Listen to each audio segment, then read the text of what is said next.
Jauh sebelum Nabi Muhammad lahir, Ka'bah di Mekah adalah tempat ziarah. Kata Ka'bah mungkin berasal dari bahasa Tamil yang berasal sekitar 1700 sebelum Masehi. Di Tamil Nadu, kuil Ka'bah Aliswaran adalah kuil Dewa Siwa, dan Ka'bah Ali mengacu pada Dewa Siwa. Eits, jangan bingung dulu. Video ini akan membahas kajian sejarah dan catatan kuno dari sudut pandang yang berbeda. Video ini tidak bertujuan untuk merendahkan kredibilitas saudara-saudara Muslim, melainkan hanya untuk membuka wawasan. Siapkan gelas kosong kalian, mari kita gali lebih dalam, dan kita tuang pengetahuan baru.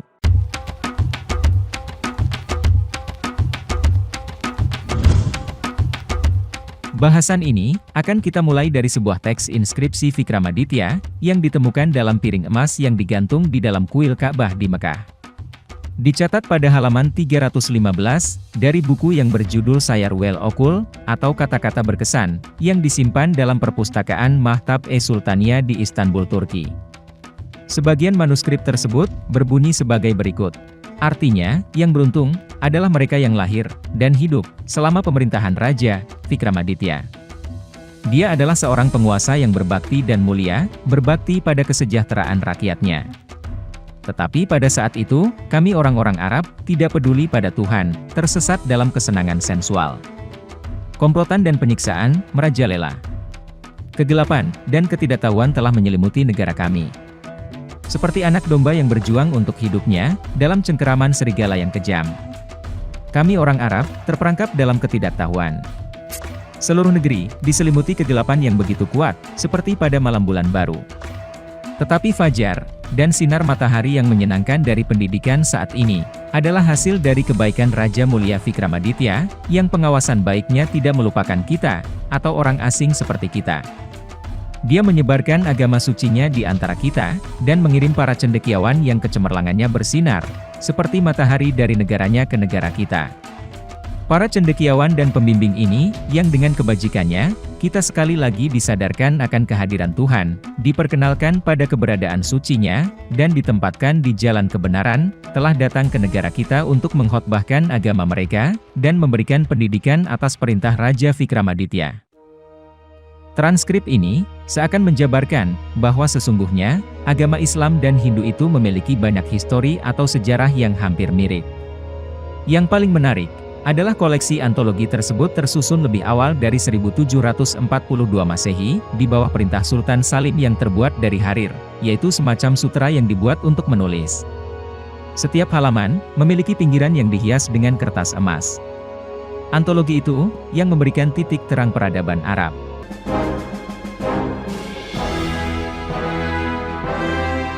Hal ini menunjukkan bahwa kerajaan yang berpusat di India pada masa lampau juga meliputi Jazirah Arab. Bahkan kalau kita kembali pada penjelasan kitab Weda, dalam hal ini Mahabharata, disebutkan bahwa Bharata Varsa atau kerajaan kekuasaan keluarga Bharata mencakup seluruh dunia. Ada yang mengatakan, bekas peninggalan peradaban bangsa Maya di Amerika, sangat sesuai dengan peradaban Weda. Hal ini ditunjukkan dengan kesesuaian sistem pemujaan, sistem astronomi, dan astrologi mereka yang ditulis pada tahun 300 sampai 200 sebelum Masehi. Sebuah laporan dari Rusia juga menyebutkan, di sana ditemukan sebuah arca yang berbentuk menyerupai babi yang mengangkat benda bulat di moncongnya. Hal ini sesuai dengan kisah Varaha Avatara yang berwujud babi besar, yang mengangkat bumi kembali ke posisi edarnya. Di Kuwait, juga ditemukan sisa-sisa arkeologi berupa pelat emas yang bergambarkan Ganesha, yang membuktikan bahwa peradaban Weda pernah ada di sana. Keberadaan Hindu di Eropa, juga diperlihatkan dengan dikenalnya lambang Hindu, swastika.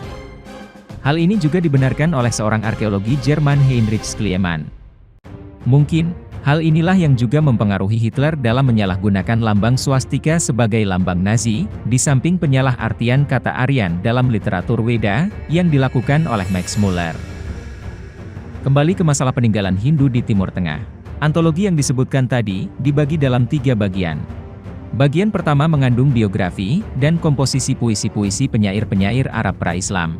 Bagian kedua terdiri dari kesaksian, dan sajak-sajak penyair dari periode yang dimulai tidak lama setelah zaman Nabi Muhammad, sampai akhir dinasti Bani Umayyah. Bagian ketiga adalah tentang penyair-penyair sampai zaman Khalifah Harun ar-Rasyid. Abu Amir As-Samai, penyair Arab yang merupakan penyair utama Kesultanan Harun ar-Rasyid, menyusun dan mengedit antologi tersebut. Edisi modern pertama Sayar Well Okul, terbit di Berlin tahun 1864. Edisi berikutnya diterbitkan di Beirut tahun 1932. Koleksi ini dianggap sebagai antologi paling penting dan berotoritas dalam sajak-sajak Arab purbakala. Koleksi ini menunjukkan adat, tata tertib, dan hiburan Arabia di zaman purbakala. Buku ini juga mengandung penjabaran deskriptif tentang kuil purbakala Mekah, dan bazar tahunan yang dikenal sebagai Okaj, di sekitar kuil Ka'bah di Mekah. Ini berarti, bahwa berkumpul di Mekah setiap tahun untuk naik haji, berasal dari tradisi pra-Islam. Bazar Okaj bukanlah sebuah karnaval tempat anak muda berpesta. Ini merupakan kesempatan kaum elit dan terpelajar untuk membahas aspek-aspek sosial, religius, politis, literatur, dan aspek-aspek budaya Hindu lainnya yang menyebar di Arabia. Sayar Well Okul mengatakan bahwa kesimpulan yang didapatkan dari diskusi-diskusi di sana akan diterima dan sangat dihormati di seluruh Arabia. Ini juga seperti mengikuti tradisi Varanasi dari India. Kuil-kuil utama di Varanasi dan di Mekah adalah kuil-kuil Dewa Siwa. Ciri terpenting dari praktek pemujaan Dewa Siwa adalah adanya lingga, yang biasanya berbentuk batu hitam yang lonjong, dan yoni sebagai alasnya. Batu Hajar Aswad yang disentuh dan dicium saat menunaikan ibadah haji, sangat sesuai dengan bentuk lingga Siwa. Apakah berarti batu itu awalnya adalah sebuah lingga? Batu hitam di Ka'bah dianggap suci dalam Islam. Disebut Hajar Aswad, berasal dari kata Sanskerta Sanghi Ashweta, atau batu non-putih. Siwa, juga disebut Sanghi Ashweta. Jadi, apa yang ada di Ka'bah, bisa sama dengan yang dipuja orang Hindu. Alas makom Ibrahim di pusat Ka'bah, berbentuk segi 8. Dalam agama Hindu, alas Brahma Sang Pencipta, juga berbentuk segi 8. Peziarah Muslim yang mengunjungi Ka'bah, akan berkeliling 7 kali. Orang Hindu juga selalu mengelilinginya, atau pradakshina di sekitar dewa mereka. Ini adalah pertanda bahwa Ka'bah saat itu berfungsi sebagai kuil Shiva pada zaman pra-Islam. Namun, pernyataan yang menunjukkan bahwa dalam Islam menyembah batu adalah tidak benar. Demikian pendapat para ulama. Raja Vikramaditya memang terkenal penyembah Siwa. Di Ujjain, India, ibu kota Vikramaditya, ada kuil Dewa Siwa yang terkenal, yaitu Mahankal, yang diasosiasikan dengan Vikramaditya. Karena menurut manuskrip Vikramaditya, dialah yang menyebarkan agama Hindu. Dengan demikian, apakah bukti ini dapat menyimpulkan bahwa Raja Vikramaditya adalah pendiri kuil Siwa yang sekarang disebut Ka'bah di Mekah? Kenyataan lain, untuk masuk ke wilayah Ka'bah, umat Muslim diwajibkan menggunakan jubah putih yang dililitkan ke seluruh tubuh. Mereka juga diwajibkan mencukur rambut dan janggut, serta dalam keadaan bersih. Jika kita bandingkan dengan tradisi Hindu dalam memasuki tempat suci, kenapa hal ini sangat mirip? Bahkan pakaiannya juga mirip dengan pakaian Brahmin. Coba perhatikan gambar ini, lambang Hindu, Om, dan angka 786-nya Arab, semua Quran Arab dicetak dengan angka-angka misterius 786. Tidak ada pakar Muslim yang tahu mengapa angka 786 dianggap sebagai angka-angka suci. Namun angka misterius ini tidak lain dari huruf suci Weda, Om. Jika simbol kata Om tersebut diputar 90 derajat, kenapa sangat mirip dengan lafaz Allah? Menurut sejumlah ensiklopedia, memang ada ukiran-ukiran tulisan di dalam dinding Ka'bah. Menurut pengakuan beberapa orang, ada tulisan dalam huruf Sanskerta, dan bahkan ada stanza-stanza dari Bhagavad Gita. Hubungan antara zaman awal Islam dengan Hindu India, juga diperkuat oleh sebuah riwayat, bahwa suku Jat dari India, sudah berada di Arab jauh sebelum zamannya Nabi Muhammad lahir. Bahkan ketika Aisyah jatuh sakit, keponakannya memanggil tabib Ayurwedik kedokteran Weda dari suku Jat, untuk menyembuhkannya. Raja India, juga disebut pernah mengirim 1 pot jahe yang direndam cuka kepada Nabi. Ini menunjukkan, bahwa Raja Jat India, menguasai kawasan di dekatnya, sehingga mampu memberikan hadiah yang begitu sepele seperti 1 pot jahe.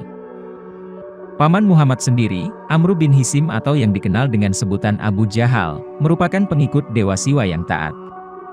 Ia menolak untuk masuk Islam. Ia adalah seorang penyair terkenal, dan menulis sajak-sajak memuja Dewa Siwa. Salah satunya, bisa ditemukan dalam halaman 235 dalam Sayar Well Okul. Artinya, seorang lelaki yang menghabiskan seluruh hidupnya dalam dosa dan imoralitas, dan membuang hidupnya demi nafsu dan kemarahan.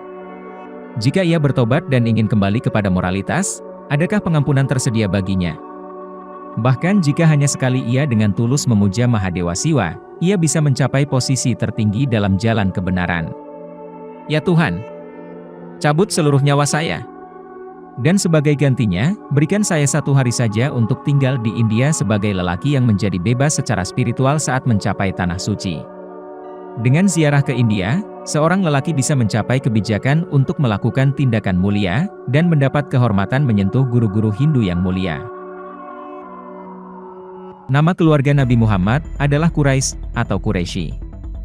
Di mana, itu adalah bagian dari dinasti India, yaitu Kuru, yang pernah menguasai India.